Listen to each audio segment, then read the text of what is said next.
Oh, good evening. Always a pleasure to share your company. Welcome back to the Gallery of Curiosities. I remain, as always, your humble host, Osgoode. I'm afraid I'm in a bit of a mood this evening. Something, or more likely someone, got past my security system and into the cellar. That's where Andrew practices his fungiculture. I would say that it was rats. However, considering the lingering scent of juicy fruit and spray paint on the air, I'm fairly certain the bony finger can be pointed squarely at some of our less savory neighborhood punks. They took the entire mushroom harvest. But what truly stokes my ire, dear listeners, is these hooligans trampled all over my beloved saprophytic orchid, which was literally on the verge of blooming. In complete darkness, I might add. Well, the joke is on them. I'm not certain exactly what Andrew's fruitings do when ingested, but it should be an interesting week on the police blotter. But what, I hear you ask, does all this have to do with the Pied Piper, other than my distaste for children? It's merely my miserable attempt at a charming yet somehow belabored segue into this evening's exhibit, which comes to us by way of Ms. Rachel Ayers, who lives in Alaska, where she daydreams, stares at mountains, and writes and hosts shows for Sweet Cheeks Cabaret. She is a regular contributor at Tor.com, and her fiction has recently appeared in Metaphorosis and Lady Churchill's Rosebud Wristlet. She shares speculative poetry, flash fiction, and cat pictures at patreon.com/richlairs. It will be read for us by Ms. Sarah Golding. Changelings by Rachel Ayers. The thing you must understand about Hamelin was that we did it on purpose. They weren't really our children. They weren't children anymore. The Chandler's daughter was the first. She went from red-cheeked cherub to a sickly, angry thing, her skin slick as seawater, her eyes always watching every movement in the room. I stopped to buy candles, and the girl held me in a cold gaze. Her mother was fretful, worried, though she did not speak of the change in the child. The blacksmith's apprentice, the oldest to change, went sullen and cold as steel, though he would still smile, a cruel slash of his pale lips at someone stumbling in the street or an animal in pain. The miller's daughter, a lass who had always been as sweet as caramel and had often saved leftover rolls or sticky buns for Calla, became a greedy, sneering thing, always snuffling for scraps and crumbs, always eating, though she only grew thin and colourless.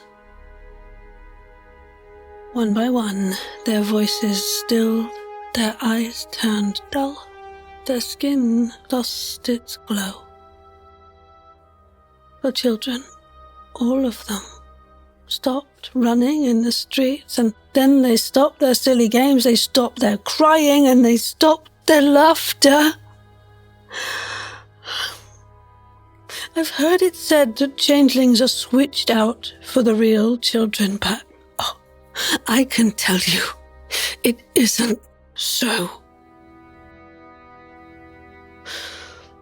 My own little girl, she had died the year before. I found the rat in her bed, huge with grey, sharp teeth, and chased it away, but She had been bitten around the tender flesh on her arms and legs.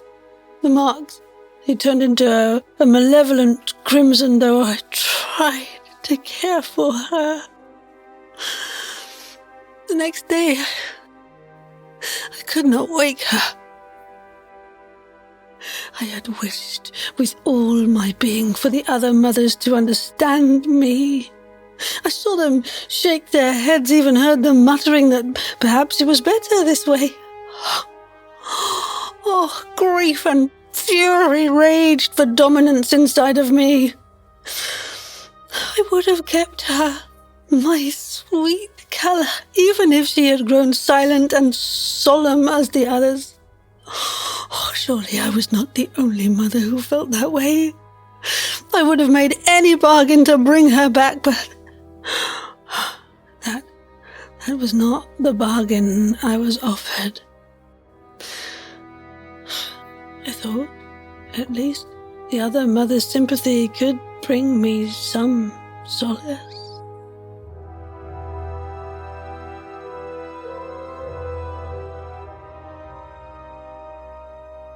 When the village council met, I went and lingered in the shadows, listening to men discuss what was to be done with the children who had taken to creeping round their homes, gnawing back at the rats, and watching their parents with eerie, dark eyes. One man brought his wife forward and made her show her hand, which was scabby and seeping blood.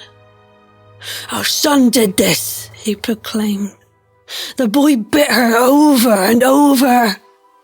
The woman was pale and tearless, her eyes too big in her shocky face. She wrapped her hand again quickly. The men argued for hours, until the sun slanted through the low window and washed the room in scarlet. The other women sat silent as their children and did not put me out of their huddle. The fey creature stood suddenly in the centre of the room, his motley grotesquely bright, all blues and golds and oranges.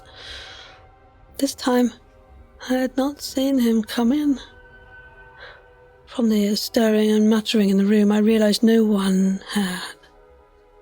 He bowed all around, sweeping his dappled cloak in an elegant, courtly gesture.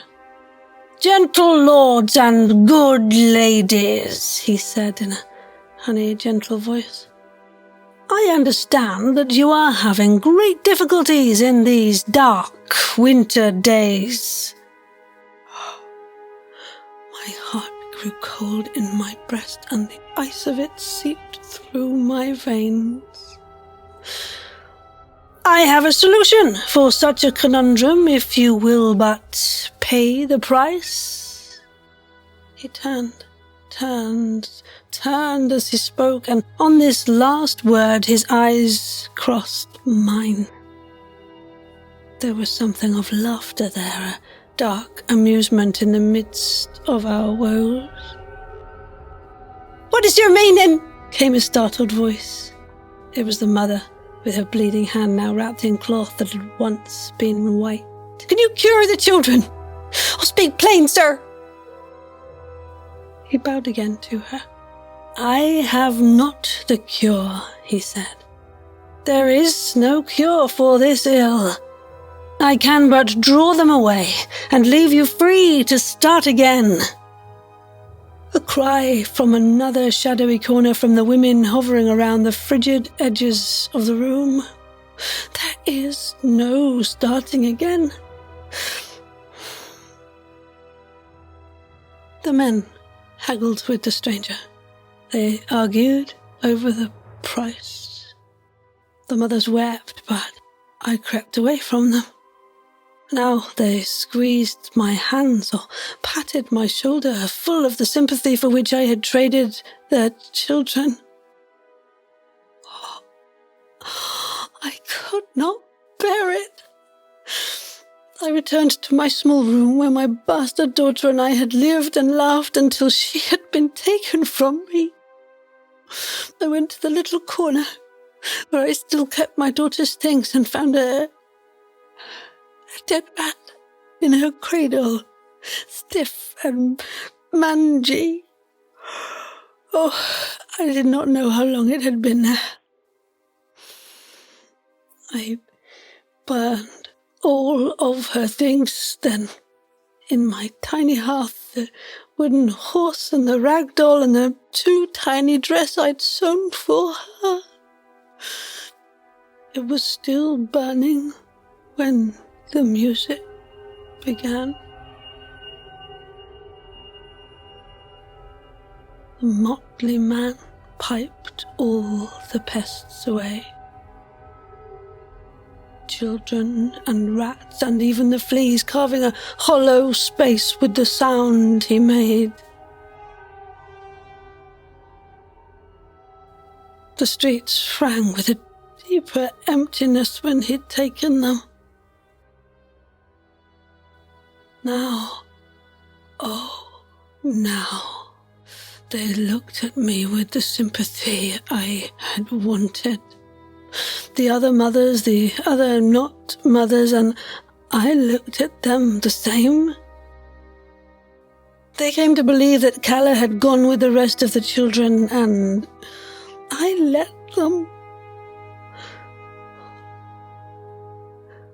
The villagers told the story for years, and it spread to other places until it was a fairy tale, told 100 different ways, but all wrong. They said the rats came first. They said the children were payment. But the thing, you see, you have to understand about Hamelin was that I did it on purpose. When the motley man had offered me a chance to be comforted, I had grabbed at the opportunity without question. I saw him once more, much later, on the hillside overlooking the river. He was colourless, his clothing all black and white, stark against the green, bright grass. "What did you do with them?" I asked him. "How do you think a creature like myself is made?" he asked me. "That wasn't what I wanted," I told him. Though even then, even knowing I could not say I would have done any different. "I kept our bargain," he said, and smiled at me with grave, sharp teeth.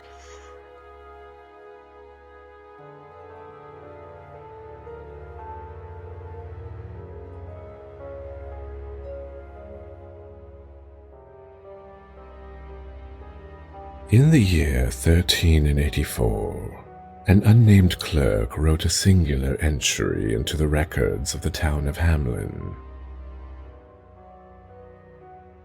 "It has been 100 years since our children left."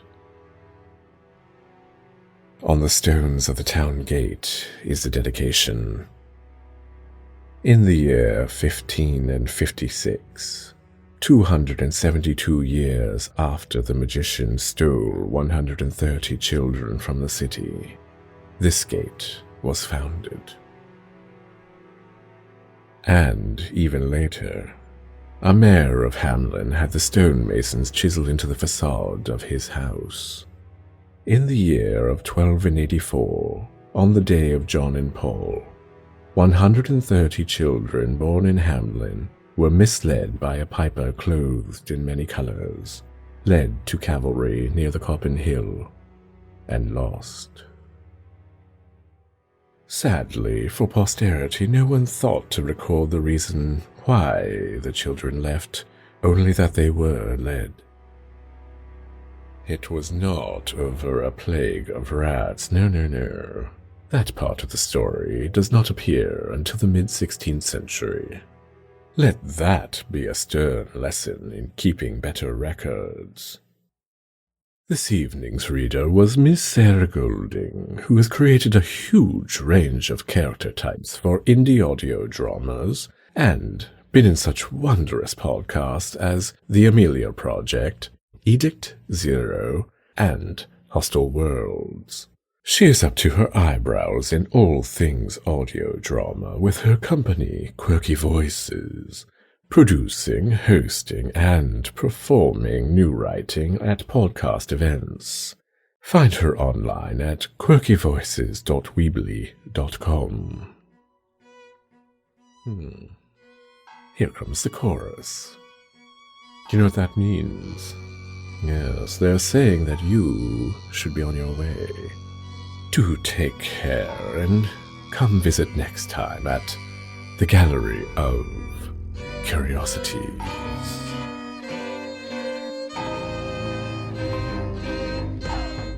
Gallery of Curiosities is produced under a Creative Commons International 4.0 non-commercial attribution no derivatives license. Story copyrights remain with the authors.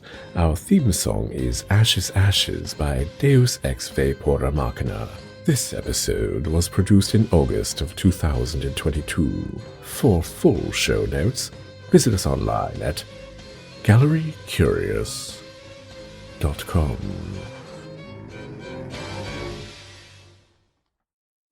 I have to speak to Andrew about those mushrooms. Perhaps microdosing could help me with my anxiety.